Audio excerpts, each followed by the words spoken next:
This is Straight Talk with Atlanta native Greg Fann, the Preacher Man, and his sidekick Shanan Jones. Frank discussions of issues affecting the ATL, Fulton County, the state of Georgia, the nation, and around the world. And now, here they are, live and in living color, the team of Jones and Fann, the Preacher Man. Welcome to another edition of Straight Talk with yours truly, Greg Fann, the Preacher Man, and my co-host Shanan E. Jones. Now, Shannon's not with us right now, but he's going to join us in a little bit. He's out about the pool. You know, last week he was in the woods. This week he's around the pool. But he'll be with us momentarily after Miss C. But listen, I want to just tell you that today's program is going to be so exciting. We got the labor union people here talking about labor and the importance of labor and what's going on with labor in this country and Mr. Trump and all the things that's taking place in this country. We're going to be talking to Richard Rose, or talking about Richard Rose and his new organization. And we're going to be talking a little bit about Fann and what's going on with that case with Mr. Trump and Mr. Jim Jordan. So don't you dare go nowhere. We'll be back after Miss C. Miss C? Miss C? Miss C, where in the world are you? Come on, Miss C, with that news and information. Hi, Miss C here with your 3-minute news blast or more. Hey, Greg. Hey, Pastor Shanan. I'm having a hard time today. I keep messing up with this camera, and I keep starting all over again every time. I'm not starting over again. You just have to see me with my flaws. They're not many, but, you know, I do sometimes occasionally err. Anyway, listen.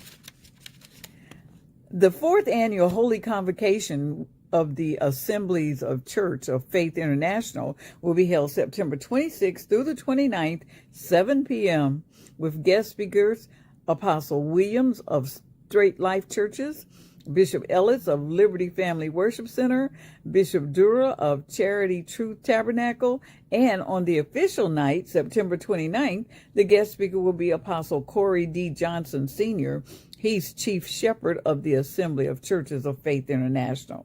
The 4th annual Holy Convocation will be held at Hands of Faith Deliverance Center, 4068 Boulder Crestway in Conley, Georgia. The Diversity, Equity, Inclusion, and Belonging Summit will be held Friday, September 15th, 2023, 6 to 8 p.m. at the Hilton Atlanta Airport, 1031 Virginia Avenue in Hateville. The keynote speaker will be HRH Princess Dr. Moradun Ogalana of Lagos, Nigeria. To get more information or to register, visit airportchamber.com.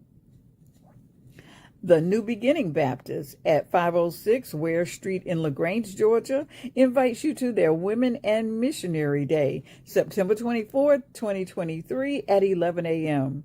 The guest speaker will be Reverend Lorraine Jacques White. Dr. William Harris is pastor. Now listen, I'd like for you to do 4 things for me, would you? I'd like for you to like us. I'd like for you to subscribe to us, and those little buttons are right there on the screen. And I'd like for you to leave comments. Let us know how we're doing. And number 4, share us. Don't you dare keep Straight Talk News to yourself. You want everybody to see Bishop Greg and Pastor Shanan, don't you? They have such great conversation. Anyway, and listen, I want to send birthday greetings out to everyone that's celebrating a birthday this week or last week or next week or week after that. Anyway, happy birthday. I forget to send out birthdays on the day that I should. So if you had a birthday, happy birthday, okay? And we're going to see you right back here next time. And listen, in the meantime, in between time, may the Lord God bless you real good. Okay? Bye now. Love you. Well, thank you, Miss C. You're always so funny. AW talks about you all the time. AW, people, Miss C, you have your own audience. You have your own audience. You really have your own audience. Because some people ask me, how did I create this monster?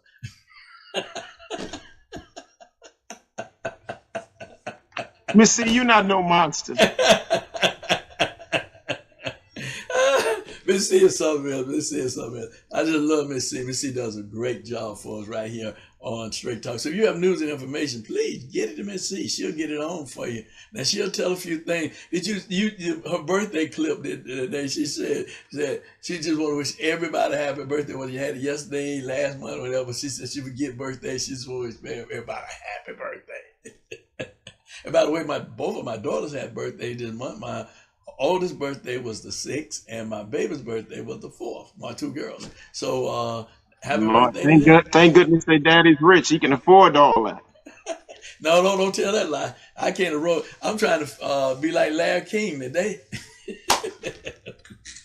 I see you. Birds of a feather.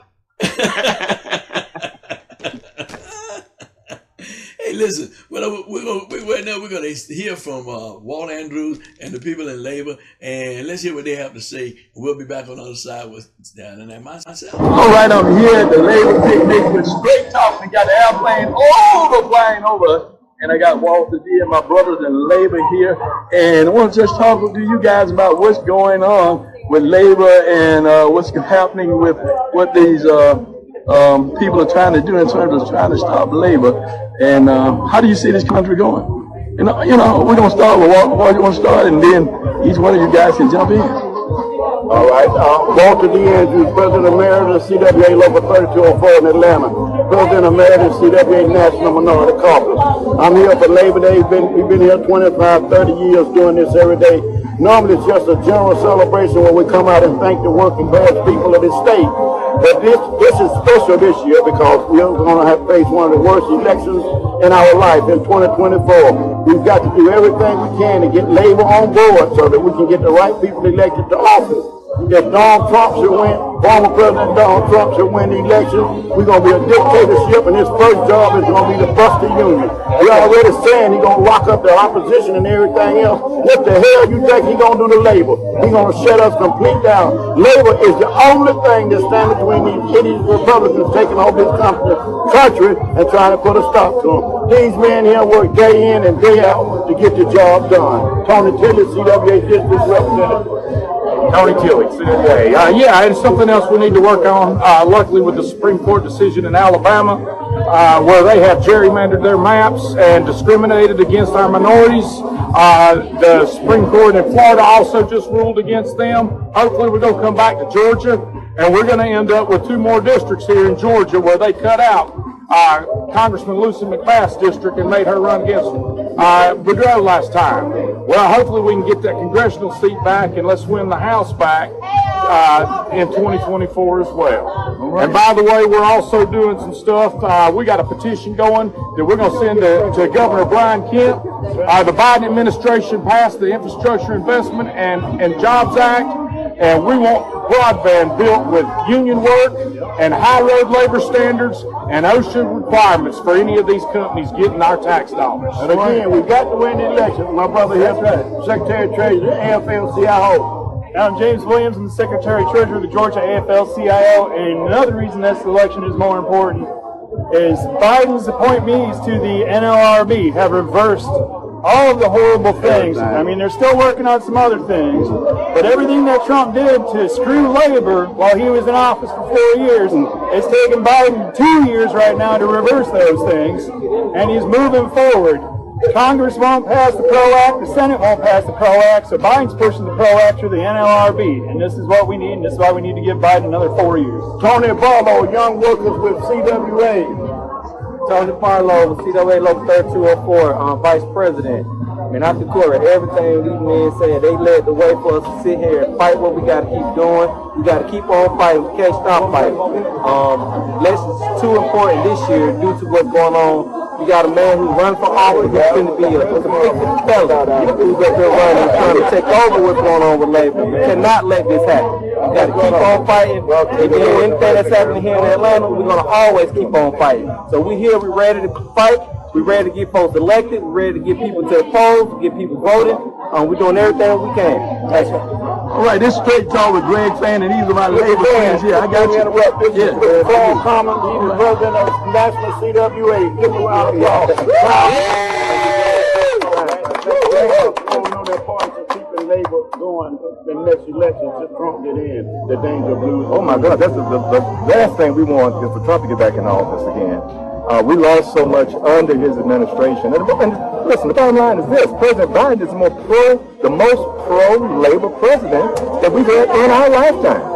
Simple as that. When you look at the things that he's done for labor, even with the infrastructure bill, the fact that he's making sure that there are labor standards that are taking place when we deploy this fiber and this broadband across the country. And I'm going to give you all a good example today under my remarks on why it's so important. There's a young man in San Antonio, Texas, that died on the job working for a contractor.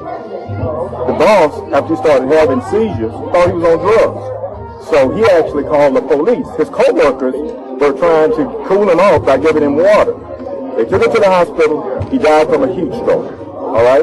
So what am I trying to say? I'm trying to say is that was a contract. That wasn't a union job. If he had been on a union job with union standards, he'd had a break. He'd had a run. And he would be alive today. And so that's why this is what this day is about. You know, the celebration and everything is great. We're enjoying it. We want to do that. But it's about the fact that the labor movement built the middle class in this country. Right. The labor movement brought you weekends. The labor movement brought you holidays. The labor movement has brought you so much. The 8-hour workday, vacations, a pension. It was because of the labor movement. And so that's what we're celebrating on today. The fact that labor has done so much, even for those that are not in unions. They're benefiting from the fact that labor has worked on our behalf. All right. We got two to follow. I got to let my local president say something. Then Sandra going to say something. All right. I just want to say thank you, Carl. Thank you so much. That speech I wrote, I really just did a good job. I did a great job. I thank you for that. Appreciate you for that. Sandra? I'm Sandra Lee Williams, the president of the Atlanta North Georgia Labor Council and a proud member of the Retail Wholesale Department Store Union. And I am elated that we've come together yet again to celebrate another Labor Day with all my union affiliates and all of our union family. We are definitely stronger together, and it is definitely better in a labor union. So thank you for being here today. Eric Richardson? Hey there. Eric Richardson, Executive Director of the Atlanta North Georgia Labor Council, a member of CWA RMC, and President of the Coalition of Black Trade Unionists. It's beautiful to see everybody out here together. And we have a new day in the labor movement because we're looking out for everybody. Right. When one bleeds, we all bleed. And we'll be there together no matter what. All right, I'm here now at the Labor Picnic with Erica Dean and Representative Kim Schofield. Well, Kim, I'm glad that you could join us, and Erica, I'm glad that you could join us today on Straight Talk. But the question that I want to ask, no, I'm doing my Straight Talk program, my podcast. You know how it is. Oh, okay. But that's all right. We keep it real on Straight Talk. Hey, Billy, what's going on, man? Good to hear what you've been pulling for. Well, this is an interview. We're doing an interview for a podcast. You right on time, Billy. Kim Schofield is perhaps the best That's public not the servant. podcast. That's not the podcast we're doing. Hold on, Billy. Come on back here, Billy. Come on back, Billy. Come on back. Because I'm asking the question, and this is Representative Billy Mitchell. I'm asking the question, where do you see our country going with all the things that's going on today? I mean, and the labor movement and all the things that we're seeing in terms of the left, the right, and how communities are being divided as opposed to being united as the United States of America. So I'm going to start with Erica, then Billy, I'm going to end up with you. Erica? Yeah, so as we all know, our democracy is 100% under attack. I do feel like there is a lot of hope, though. You've been seeing a lot of uprisings from younger folks that are not necessarily in labor movement right now, but are a part in that and recognizing and acknowledging that labor is where we're going to, meet on the bridge to build and help fight for our democracy. All right. I got it going on. And as Erica has said, we know our democracy is being compromised, but bigger than that, this is the time that we don't have the luxury to be complacent. I know what has happened to us is we've accepted the fact that we think we have no power, and it's really the opposite. We have a collective power. It's just that we have to leverage more to get behind the things that we value to save our democracy. We know our voting rights are at stake. reproductive justice, women's rights. There are a lot of things that we have not done properly because we've been siloed. This is the time for a collective community. There's no longer the luxury of having to think every day, what's in it for me? Or think about myself. We've got to think about how these things impact the community as a whole. And so the future of our state is in this moment right now, that we have to stop being lulled to sleep and become alive in the things that matter most. That's housing, that's healthcare, that's voting rights, that is making sure that your neighbor is protected. They're taking away our protections. If we don't stand up now, when is the time that we will draw our line in the sand and say enough is enough? We can't just do it with our mouth, we've got to do it with action. All right. So right now we're going to ask Representative Billy Mitchell. What do you think, Billy? Well, there is no question about it. It's what I call the Trump era, that we have seen the fragility of our democracy. And when you couple that with the fact that we have so many that are disengaged with the political process, you can easily see how we are in peril. And so that's what I say to folks all the time. Get engaged, get involved, get informed. Those who are engaged, involved, and informed, quite frankly, get a better democracy, get a better government. As elected officials, as Erica and as Representative Schofield has said, every now and then we come across people who say, I never hear from my public servant, my person that I elected. That's really an indictment on that person rather than the elected official, because I don't know too many elected officials who ignore people who can vote for them. But those who stay involved and engaged and informed, like I said, they get a better government. Every now and then we'll hear somebody says, how come that community over there seems to get better services than this underserved community over here? Now, I can give you all kinds of psychological and social theories to it, but the real reason for that is the community that is well served is engaged and involved and informed. If we could miraculously take all the people in the well-served community and put them in the underserved community, put all the people in the underserved community in the well-served community, guess what would happen? And virtually overnight, the services would flip, simply because the people who are used to being informed and engaged and involved will continue to do so, and those who are uninformed and uninvolved and unengaged would continue to do so. Last, Greg, I'm going to give you the best political advice I can to preserve our democracy. And it's an old guy in my community that said this. He says, look at our democracy, our public service, and our elections like we do public transport.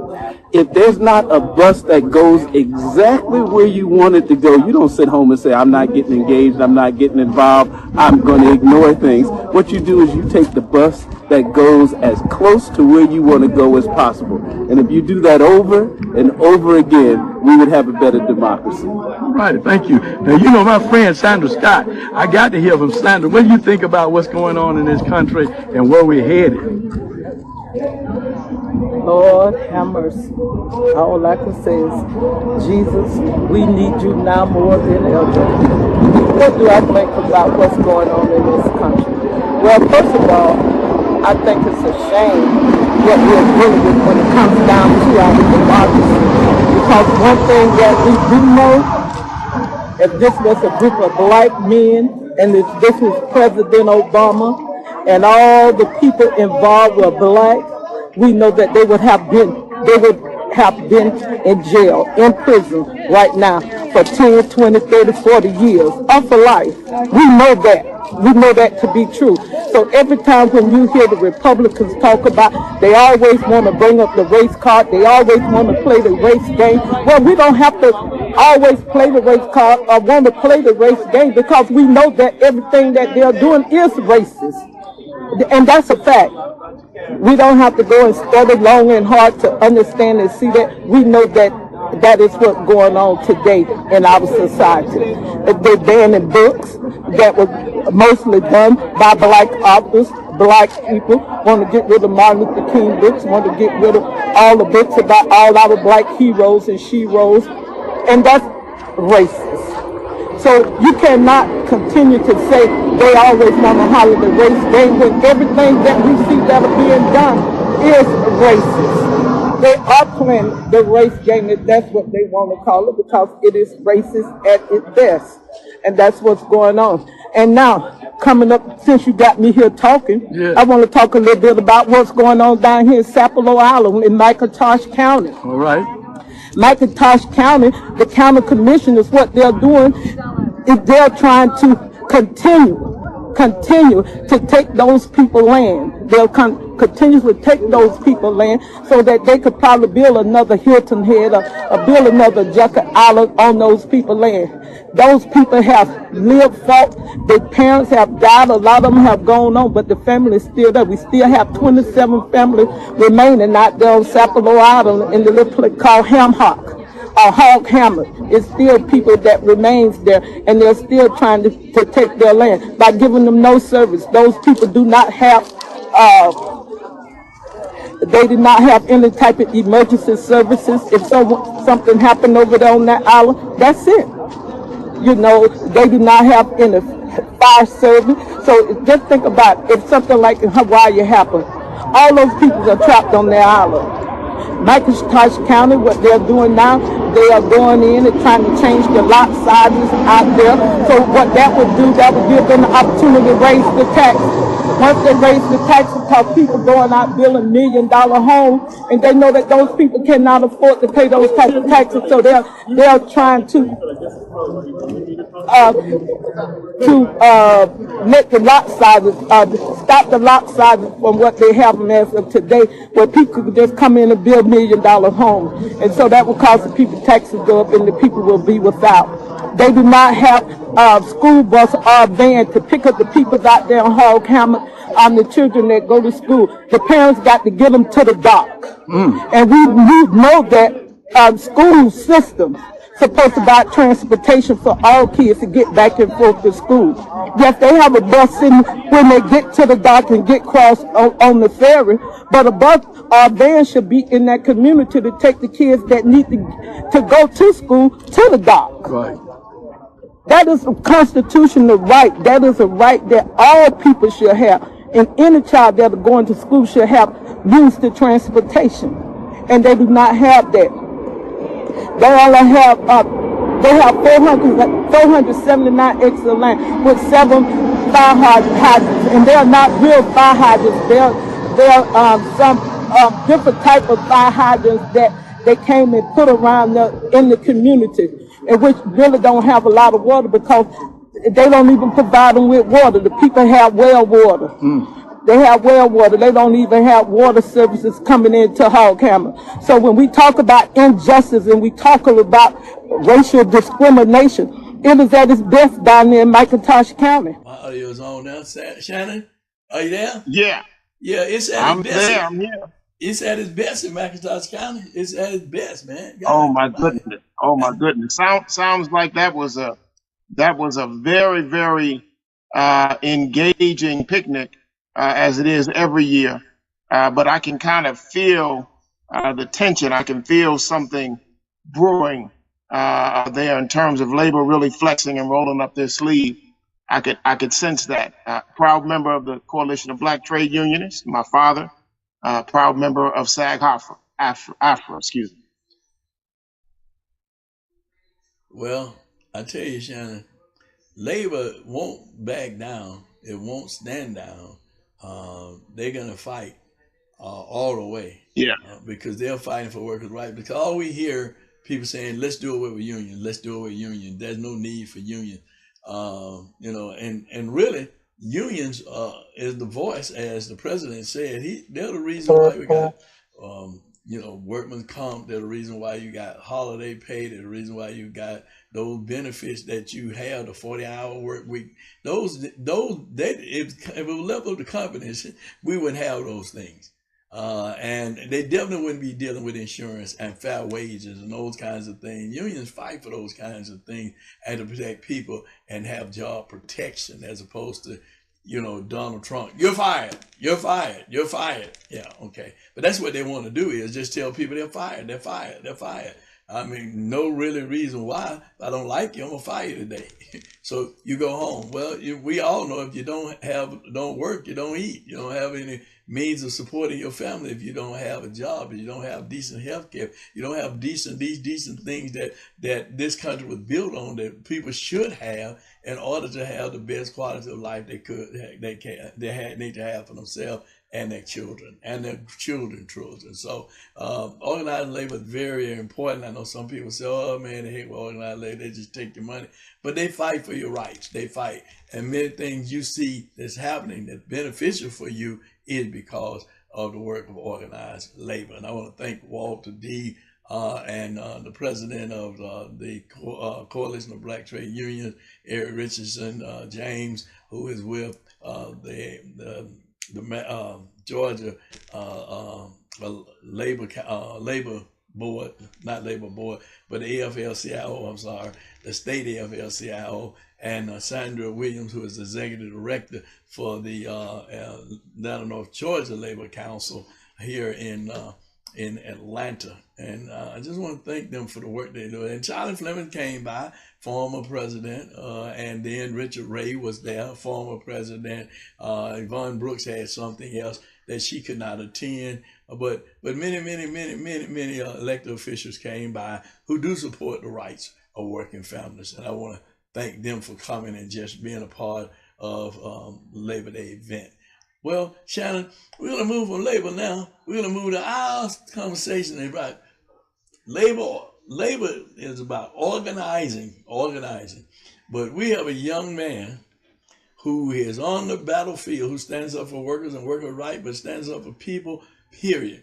Totally. That's Brother Richard Rose.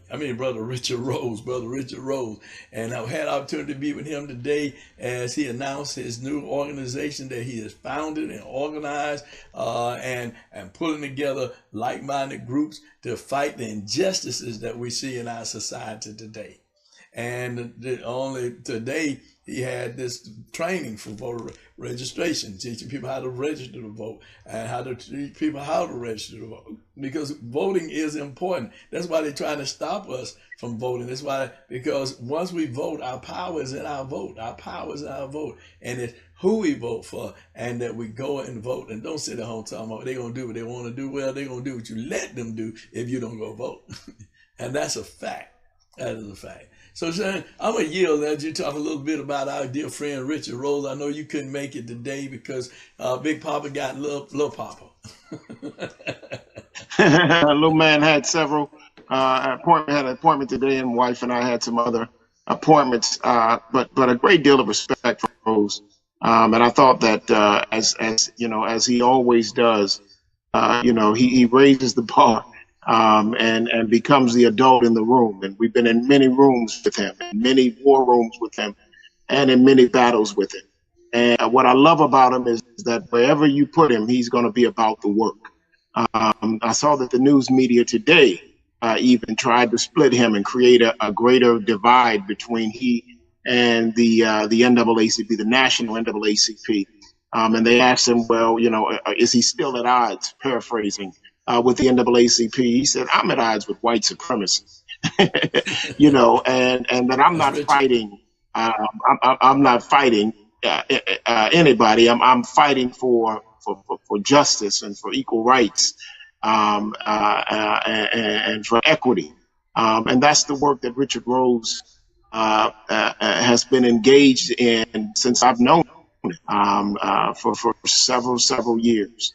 And I wish him the best. I can't wait for Concerned Black Clergy and other South Fulton ministers and other organizations to come and to continue to work with his new effort. And when we talk about a new effort, the scripture in my Father's house, it doesn't say there are many closets, broom closets and rooms. It says in my Father's house there are many mansions. That's what John 14 says. In my Father's house there are many mansions. And so this is just another mansion on the block, right?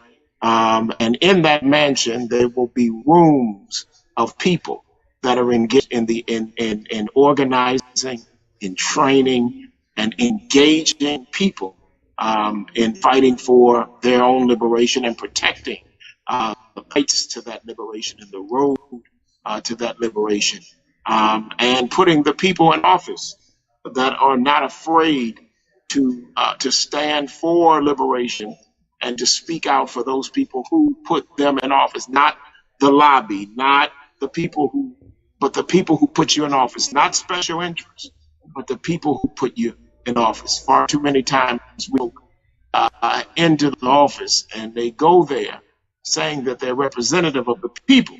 They get there and they become a representative of special interests. And, you know, there was a famous line in a funny movie many years ago that said, in the movie I believe was called, from my high school days, I'm going to get you, sucker. And there was a scene, revolutionary, and the brother went to interview the revolutionary and said, where are all the brothers? The man said, the brothers went in with guns. They came out with jobs.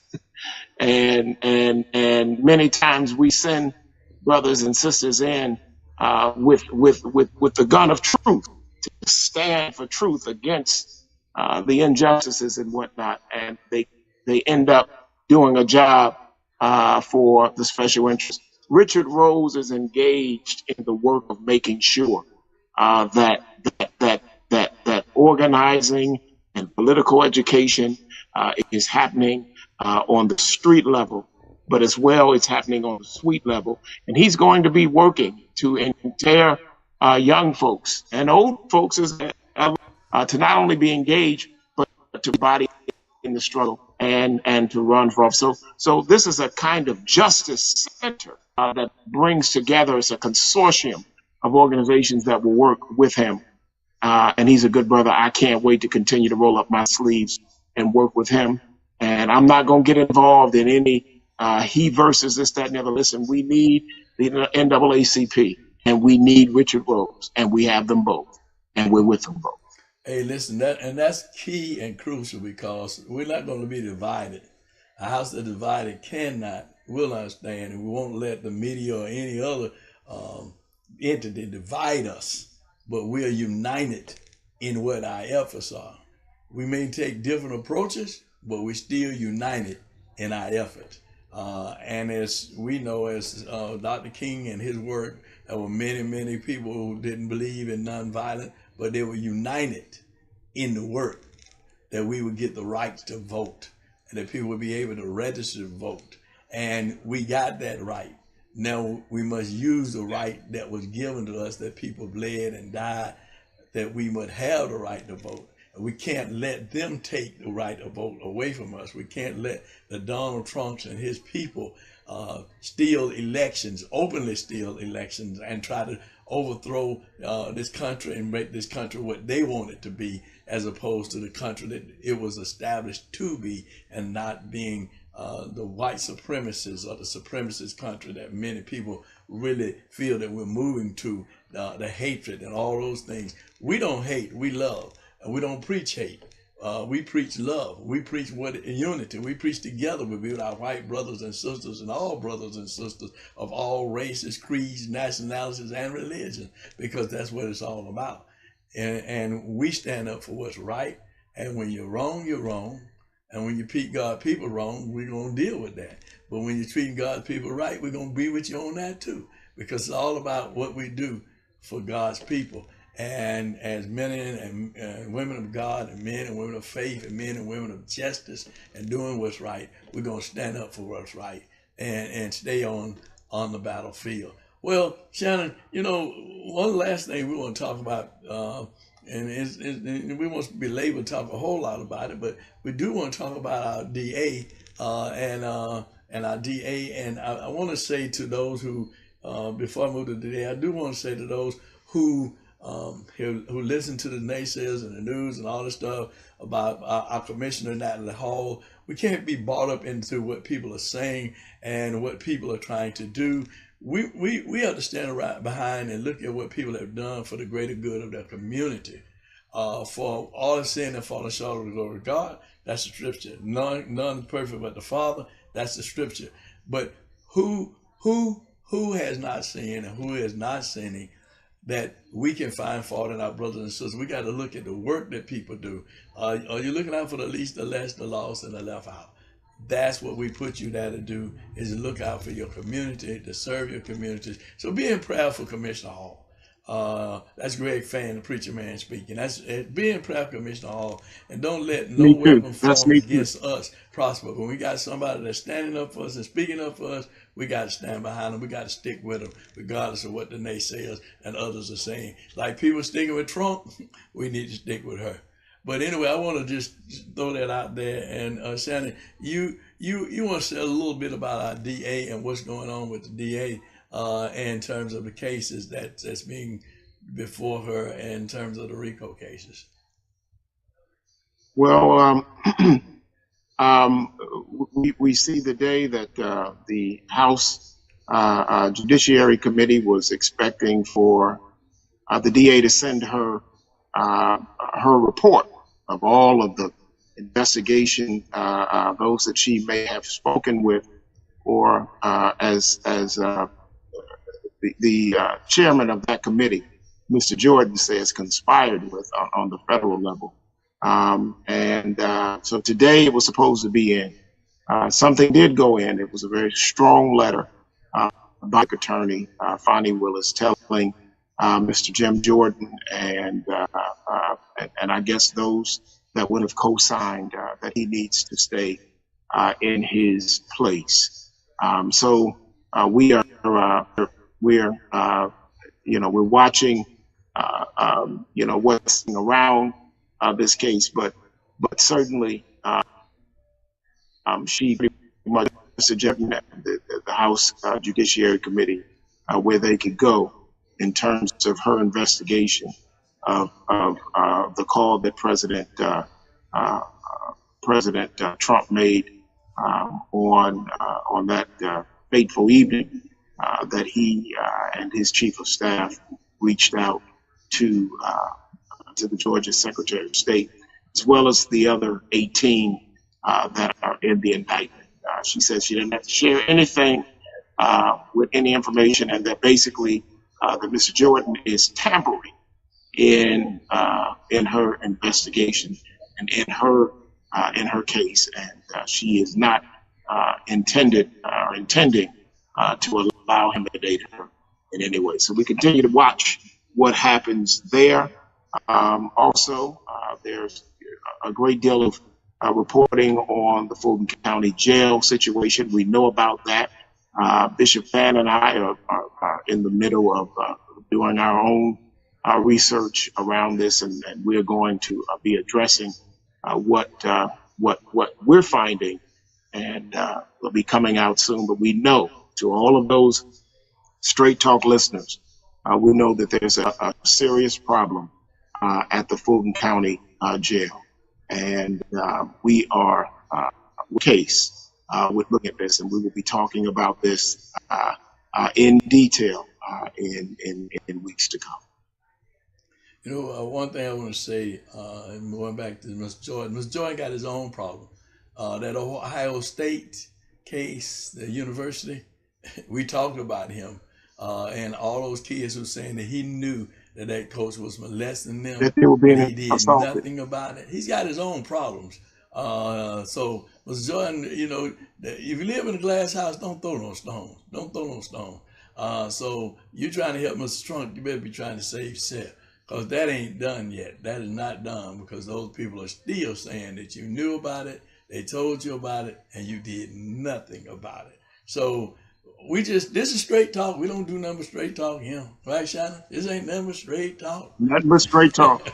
Nothing but straight talk. And you know that, I mean, we give it to you in a way, they mom and them used to give us medicine in a way that we could ingest it. And so we're going to give it to you. You'll hear us in a little bit of this. But one thing is for sure, you come away from straight talk. Don't miss when you see that red and blue pop up. Don't miss it, because you will be missing some critical information and insight on what's happening, because we certainly have our finger to the pulse of what's happening. I mean, that's why we ain't always just talking about stuff, because we have a deeper knowledge of things that are going on beyond what's happening surfacely. And that's the beauty of Straight Talk. And sometimes we just throw a bone out and you say, whoa, well, I ain't heard that before. No, you ain't before. Because them reporters can't get in the room that Straight Talk can get into.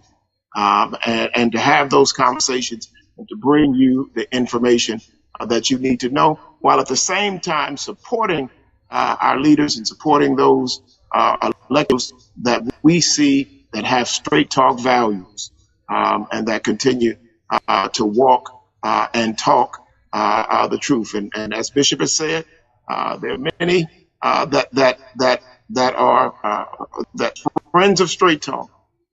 Some of them, you'll see from time to time, they'll be throwing stones at them.